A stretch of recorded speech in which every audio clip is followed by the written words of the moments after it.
The parable of the tenants, found in Matthew 21 verses 33 to 46, Mark 12 verses 1 to 12, and Luke 20 verses 9 to 19, is a story about a landowner who rents out his vineyard to tenants who, instead of paying rent, abuse and kill the servants he sends and ultimately murder his son. The parable's meaning is a powerful critique of the Jewish religious leaders of Jesus' time, who were entrusted with God's kingdom but had become corrupt and rejected God's messengers, including Jesus himself.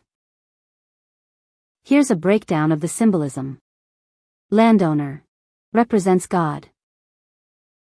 Vineyard symbolizes Israel, the nation chosen by God. Tenants represent the Jewish religious leaders, entrusted with the responsibility of leading the people and upholding God's law.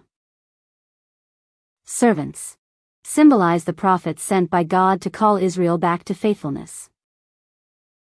Son represents Jesus, the ultimate messenger of God.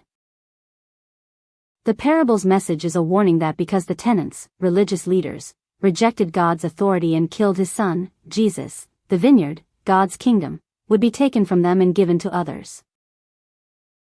This refers to the transfer of God's favor and authority from the Jewish leadership to the early Christian church, which included both Jews and Gentiles who accepted Jesus.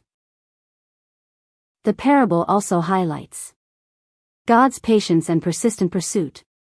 Despite the tenant's repeated rejection of his messengers, the landowner continues to send people, culminating in his son. The consequences of rejecting God's authority. The parable serves as a warning that those who reject God's messengers and his son will face judgment. The importance of bearing fruit. The tenant's failure to produce fruit for the landowner is a symbol of their failure to live up to their responsibilities and their rejection of God's will. Jesus as the cornerstone. The parable concludes with a quote from Psalm 118 verse 22, referring to Jesus as the stone the builders rejected, but who has become the cornerstone. This signifies Jesus' central role in God's plan of salvation. May the good Lord bless you as you share this message. Amen.